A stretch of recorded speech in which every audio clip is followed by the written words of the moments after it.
How's everybody doing? Centeno76 back with you here.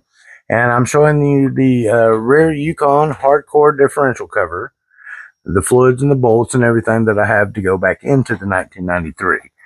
Now the differential cover here, it's a little heavy. As you can see, it's my Yukon cover here.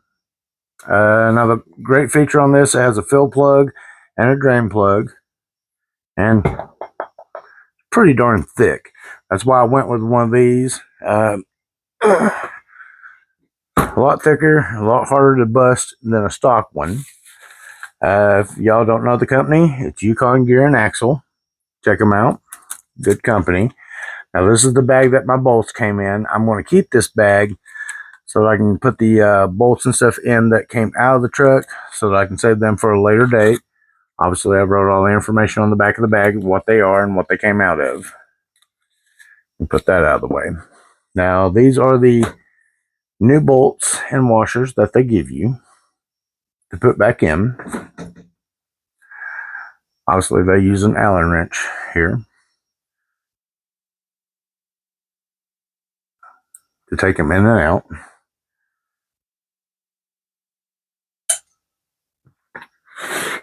And then for the drain plug and fill plug, same deal.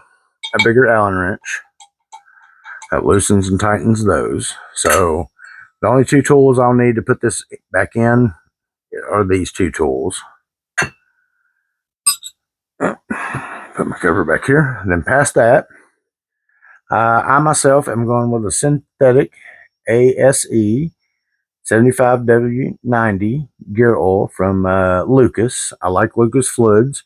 They seem to do really good for me. I've had a lot of good experience with Lucas fluids over the years.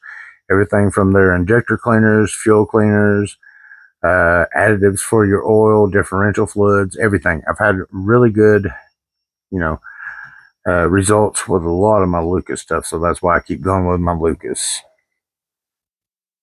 Then the only other thing that I need for this project is my ultra black sealant here. Gasket maker, oil resistant. This is a Permatex part number, let's see here, 82180.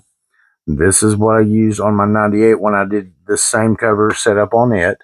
This stuff is really good. It's everything from valve covers to intakes to rear differentials, anything you're going to have oil at, whether it's high temperature or not, this stuff holds up really good for any application of that nature. And obviously the tip, you can't forget the tip.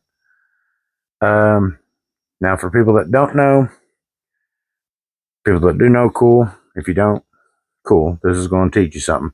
So if you look at your cap here, there is a little piercing pin. What you do is you just push that down, pops it in, and after that, just put your tip on, and you're ready to apply your gasket maker there.